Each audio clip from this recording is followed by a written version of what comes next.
Big Bend Hospice announced it is expanding services to more rural communities, including Jackson, Gulf, and Calhoun counties. That expansion is set to start next week. Chief Operating Officer Amanda Gustafson says many rural communities face health care challenges with less resources, and they hope this can help bridge the gap for families needing hospice care. With this expansion, we're really bringing hospice services to these rural counties so that they can stay at home and have end-of-life care in their homes, really reduce stress on the families, and allow patients to be cared for where they're most comfortable, which is in their home.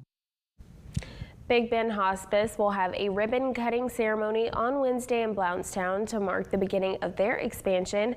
Later this year, they plan to extend into Gulf, Washington, and Holmes counties.